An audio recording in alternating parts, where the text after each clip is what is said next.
बात करते हैं कोरोना अपडेट की। तो प्रदेश में गुरुवार को कोरोना के 830 नए मामले सामने आए। वहीं बीते 24 घंटे में 12 कोरोना संक्रमितों की मौत हो गई है।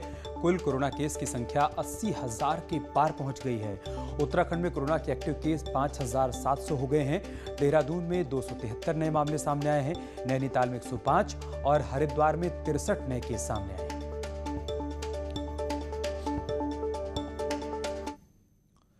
पूरे देश में कोरोना के मामले लगातार सामने आ रहे हैं। वहीं वैक्सीन को लेकर भी तैयारियां चल रही हैं। उत्तराखंड में भी वैक्सीन के आने पर क्या तैयारी है, इसे लेकर न्यूज 18 ने सीएम त्रिवेंद्र सिंह रावत से बातचीत की है। सीएम ने बताया कि वैक्सीन को लेकर केंद्र की गाइडलाइंस को फॉलो किया जाएगा और ब्लॉक लेवल तक कोल्ड चेन बनाने की व्यवस्था भी की जा रही है। साथ ही व्हीकल और उपकरण को लेकर सीएम ने बताया कि जनवरी तक मिलने की संभावना है और साथ ही वैक्सीन के लिए सुरक्षित जगह की जरूरत पर भी काम किया जा रहा है। हैं वो भारत सरकार के द्वारा जो गाइडलाइन जारी की गई है उसके अनुसार ही हमारी प्राथमिकता होगी। उसमें बुजुर्ग लोग हैं, कोमॉर्बिड हैं और जो हमारे अस्पतालों के जो कर्मचारी हैं या जो फ्रंट लाइन हमारे कहना चाहिए कि वर्कर हैं, उनको उसमें प्रायोरिटी में रखा गया है। उसके लिए जो कोल्ड चेन की आवश्यकता है और उसके लिए ब्लॉक लेवल तक ये चेन बने, उसकी व्यवस्था की जा रही है।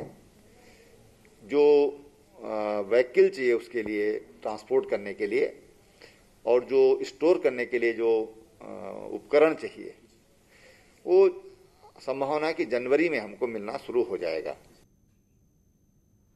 बंगाल में जेपी नड्डा के काफिले पर हुए हमले पर सीएम त्रिवेंद्र सिंह रावत ने कड़े शब्दों में निंदा की है।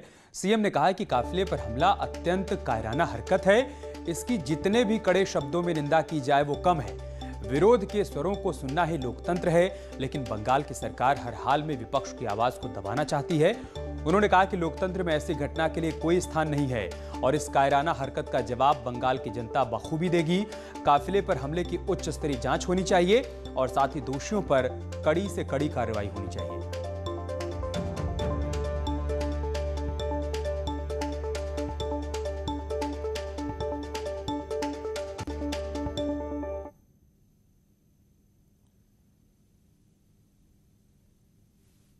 बेहद दुखद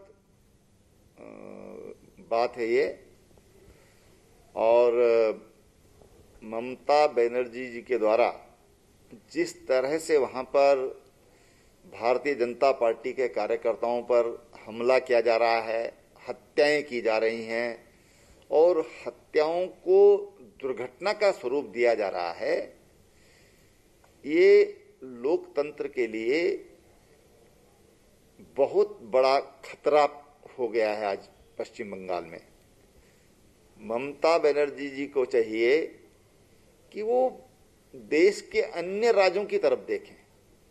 चुनाव हर राज्य में होते हैं, पूरे देश में होते हैं और कोई हारता है, कोई जीतता है, लेकिन लोकतंत्र में हिंसा के लिए कभी कोई स्थान नहीं रहा है। और जिस तरह की बौखलाहट उनमें दिखाई दे रही है, उससे साफ लगता है कि ममता बनर्जी हताशा और निराशा में है और उनके हाथों से वहां की कुर्सी खिसक रही। उत्तराखंड में 15 दिसंबर से विश्वविद्यालय और कॉलेज खोलने के सरकार के फैसले के साथ ही अब कॉलेज और विश्वविद्यालय में मीटिंग का दौर भी शुरू हो चुका है, लेकिन सबसे बड़ी टेंशन कोविड को लेकर है। एक रिपोर्ट देखिए।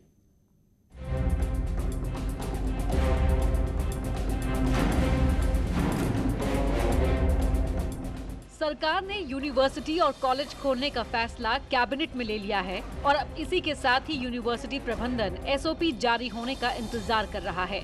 दून यूनिवर्सिटी के वीसी जहां सभी स्टाफ के साथ मीटिंग कर फैसला लेने की बात कह रहे हैं, वहीं डीएवी पीजी कॉलेज प्रशासन को इस बात की चिंता है कि दूसरे जिलों और राज्यों से आने वाले बच्चों को कैसे एंट्री दी जाए। लाइन्स तो यूजीसी के द्वारा पहले ही कुछ निर्धारित की गई हैं, लेकिन हमारा जो फोकस पॉइंट है वो ये है कि एसओपी हमारी स्टेट गवर्नमेंट क्या भेज रही है हमें।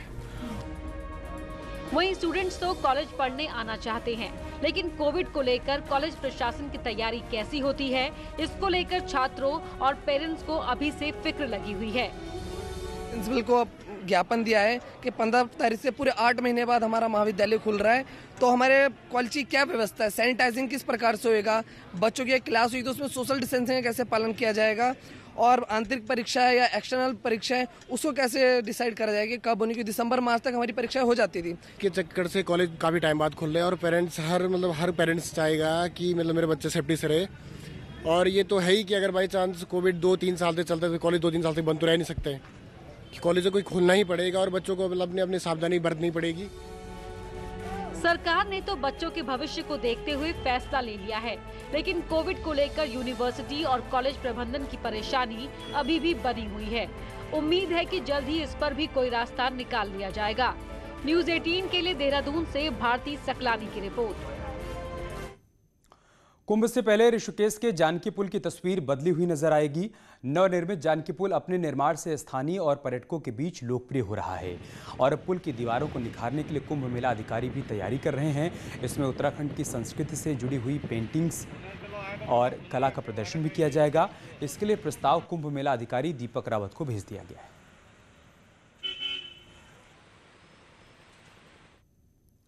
रुड़की के शहर और देहात क्षेत्र के थानों, कोतवाली और चौकियों में खड़े वाहन जंग खा रहे हैं। हालात ये हो गए हैं कि गाड़ियां रखने की जगह अब यहां पर कम पड़ने लगी है।